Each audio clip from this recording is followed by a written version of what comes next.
Hey, my Married at First Sight Australia fans. Yes, we got yet another episode and yet another dinner party, and it was absolutely insane. And looked like Shannon is back in the firing line again. And then we also had an unsuspecting groom also thrown under the bus at the dinner party over exchanging numbers with a woman at a party. Welcome back to Romance Review TV. It's Lady T. I got another recap for you guys. Married at First Sight Australia, Season 10, Episode number 12. And without any further ado, let's talk about this episode.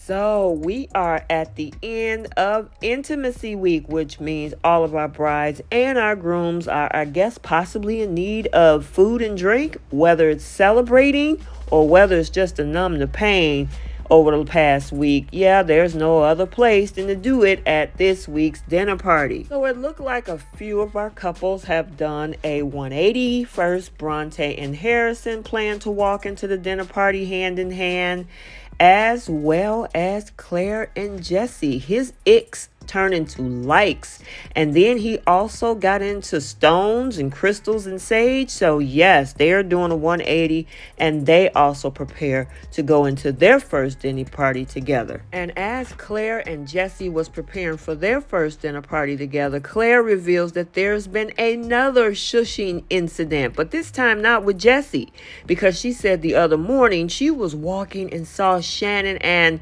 what she thought was his daughter and what she thought was another woman turned around to her and pretty much saw Lyndall too and was like, shh.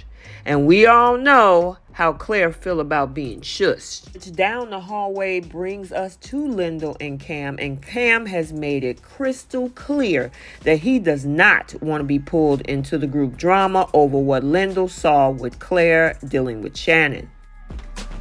Quite frankly, I've had enough of hearing about it because you can say what you want and you're your own person. I just don't want it to bring conflict to us, and I think you know that. I just don't want to get involved in other people's shit. I don't want to get involved in other people's dramas. That's just not what I do. I avoid getting involved in drama in other people's situations. I just didn't sign up for drama. Neither did I, but I saw it, Cam. That's not my fault. Well, especially with us. Like, the last commitment ceremony, Lyndall's brought up something. It's going to cause conflict, Lyndall. Well, the only conflict I see right now is between you and me. Exactly, and that's what I said to you last night. And I promise you tonight, there will not be. Feeling pretty silly for having this entire fight with me over pretty much nothing. I don't feel silly at all. I'm not Dr. Phil. I just want to worry about us, you and me. I'm not here to impress anyone else but Lyndall. And I just feel like I'm here for Lyndall. Lyndall obviously is here. I kind of feel like she's here for the whole group. If I say something tonight, are you going to leave? You can say what you want. I'm not saying you can and can't say anything. I just don't want it to bring conflict, because now there's a tension between us. There is tension. You can't tell me there's not. There's tension because you don't back me, Cam. It's not backing you. I'm not here to play Dr. Phil for every man and his dog. But you don't think that I'm able to handle this? I just don't see, I don't want to get involved in everyone else's relationship because I'm more worried about... So I should be silent and pretty and nice? Everybody, that's not real. That's not honesty. That's not good friendship. That's not who I am. Well, you're not here for everyone else. You're here for me. I came here for a relationship. I came here for a marriage. And I came to get to know someone and build that relationship with somebody. But I did not come here to abandon parts of myself for peace and letting that into good people. I didn't get married to every man and his dog here. I got married to you. No, but I'm friends with everyone here. Yeah. And I plan on being friends with you for the whole experiment because I actually really like everybody here. Well, that's good. So you're worrying about everyone else. And if I call someone out, it's because I want them to learn it. So I'm not putting everyone else before you. You're asking me to put...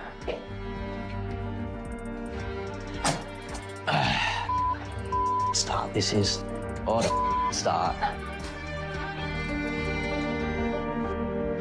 I'd rather me get hurt and have this argument with Cam than to find out in a couple of weeks that Caitlin had no idea about any of this.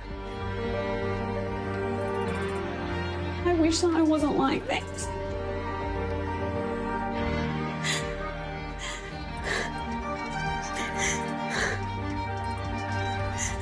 While I have to say about Lindo is sometimes maybe you need to pay attention to what's going on in your current relationship. You guys barely know each other, and Cam is like, we need to keep the peace. Now, for some reason, she wants the chaos and the drama, which, hey, that's what this show is about, obviously. But as for Cam, I'm kind of on his side. Leave the drama out. Let's stay in our lane, figure out our stuff, and let them figure that out. And as we'll see at the dinner party, it all comes to light. Which brings us to the cocktail hour, where, of course, after Caitlyn and Shannon's big fight, and it's no surprise that Caitlyn came in separately. And, of course, this week, she felt disrespected. She felt degraded. She felt insulted. And so she's going to go in there tonight showing him that she's strong. And pretty much when she got there, it didn't help as it added on to what the ladies had to say. With this information being passed between the ladies, of course, they are now, Alyssa and Melinda are nudging Lindo to reveal the secret that she's been sitting on. And of course, after this hesitation, because Cam is definitely speaking in the back of her head, Caitlyn is beside herself, and the girls quickly go into damage control and assure her that this mystery woman could have been someone else. Shannon walks in expecting a lot of questions about why he's by himself, and Claire assures the cameras that she definitely will be speaking to Shannon tonight and is backing Caitlyn all the way. And yeah, she's not the one to sit back. Now we're at the dinner party, and Claire wasted no time getting into the nitty-gritty of things. She asked Shannon straight out, who were you with on the weekend, as they sat down. Now Shannon assures Claire and everybody at that whole table, of course, anybody who wants to eavesdrop, that he was out with his cousins and not the daughter and his ex. Melinda took it up to another level, saying, excuse me, but can we describe the cousin and describe the ex just to make sure that they're different people?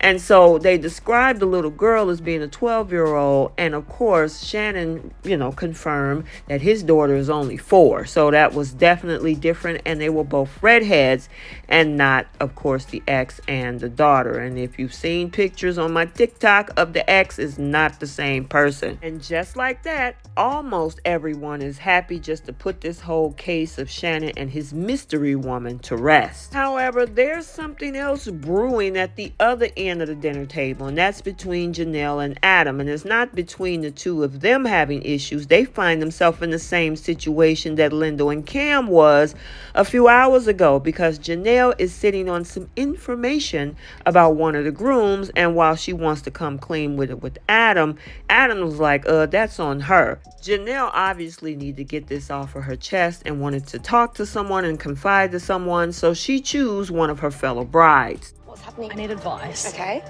Is it about the girls? Adam, what's the go? Adam! Everything all right? Yeah?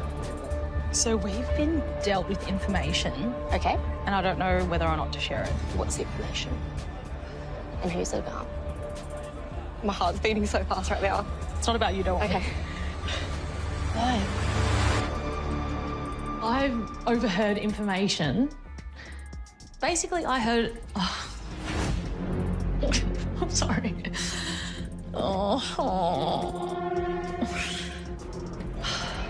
I think what's bothering me and Adam is what the right thing to do is, because we don't want to be involved in any drama. Same, so I agree with you on that. But we have heard that when the boys went out on the weekend, one of the boys got a girl's number. And that boy is Dan. Dan, as in Sandy's Dan? Dan.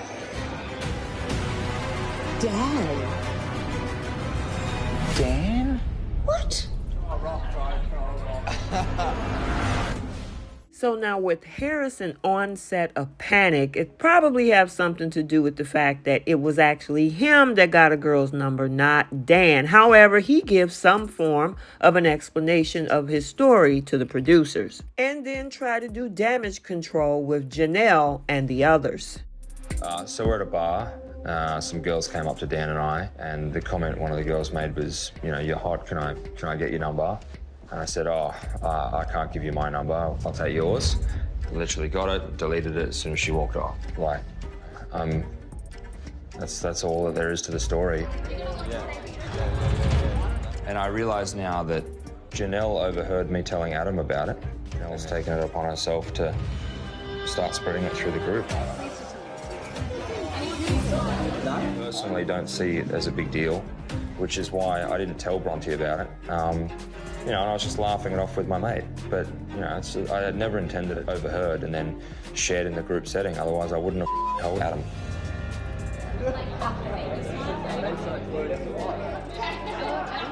So the boys went out on the weekend. There's information that Dan asked for another girl's number. Shocked about that, to be honest. Because I don't know Dan, but I'm just a bit... Would he do that? Like, is that his vibe? Like, maybe it is. I don't know. Exactly. That was the last person I expected. That's what I mean. The person I expected when you told me that. Just give me 1 sec. I'm just going to go check on Adam. Okay, can I ask this? Is the person that said this, is it credible? Is this person credible? Or is it a person that... Hey, everything all good? Just the man we need to sort of be seeking to in respect, but yeah, it's not come about. Obviously, you know, Janelle feels some type of way about it. Nothing's been ours. No one's been saying what? Nothing, nothing like that. We're just like... My 2 cents on this is if it's going to continue to happen, it'll come out on its own. Okay. Drop it. Okay. But how it's going to come out if no one's going to tell them?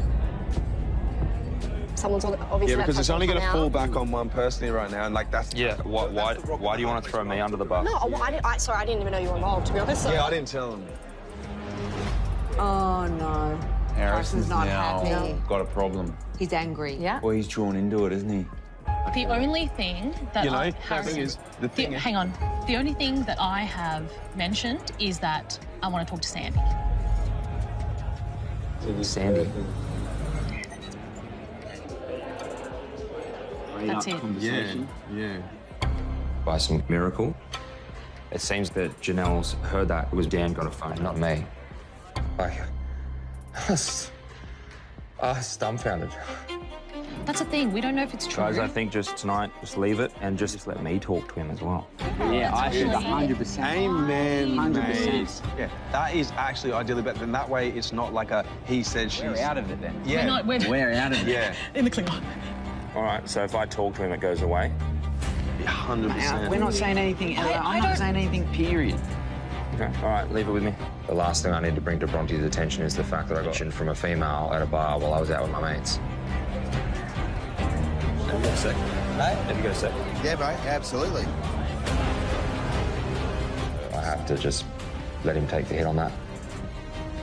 How are you, bro? Yeah, good. So then we see Harrison now bring in Dan to have a conversation with him to make sure he cover all bases in this situation, which is absolutely appalling to the experts. For me, deleted number, done. For you, I said the same thing. Oh, mate, I didn't even take that number, so I wasn't finding it. Sweet. Yeah. So what a snake. Harrison just sat there with those girls. And lied to them. Completely lied. Yes. Allowed them to believe that it was Dan all along. It wasn't Dan. It wasn't Dan at all. It was Harrison all along. That makes much more sense. Hang on, so did you take that girl's number? No, it's deleted. Okay, Deleted got you. it straight away. Got you. What we know now is that Harrison gave his phone to a single girl when he went out and got the number, and Dan didn't do that at all. But then Harrison's blamed that on Dan. He went and spread the rumor. That Dan did it. Dan did that when it's not Dan who did it. It's Harrison. And now he's saying he deleted. God knows he's going to run to delete it now. You're right? Yeah, well, I'm just tired of the drama. I just don't need the hassle. No. Do you know what I mean? Yeah. Well, let's go back in. After everything that's going on, I wanted to discuss it and hash it all out with Sandy. Hi, Dan. Hello. Because I don't want any kind of issue with trust between Sandy and I. How are you? Good. It's good. So I just had a conversation with Harrison, pulled me aside, and you know I said I'd put on the other night. Apparently he took some girl's number when we were at the bar. And he was talking like Adam or someone about it, and it's all come out that he's like brought me into the conversation like I was like,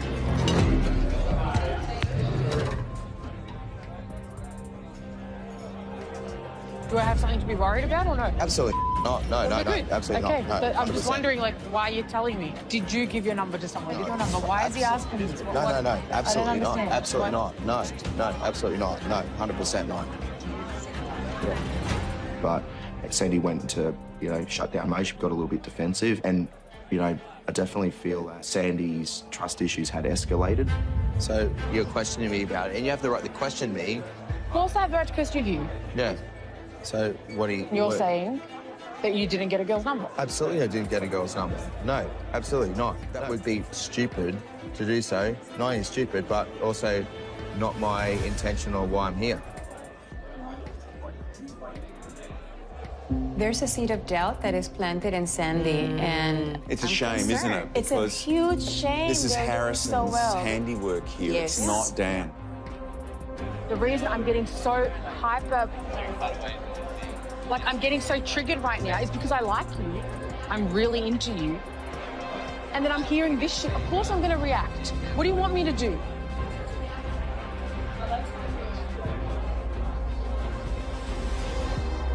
I already struggle with trust with men, so if someone tells me something, already going to go up. Now I'm just like, oh, he's not here for the right reasons. Like if he's going to use his numbers, he's not in a marriage. He's not here for me.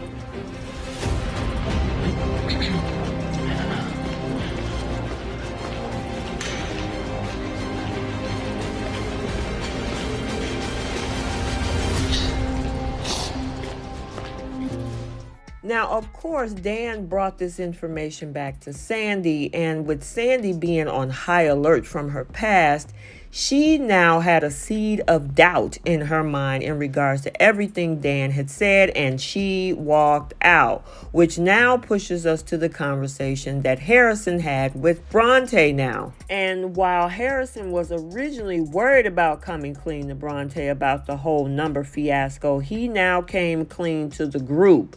And the interesting thing about Bronte is, like, she was fine with it. She claims she knows she got a good looking dude and that, women are going to ask for his number. She doubled down in her support for Harrison, which shocked everybody at that table.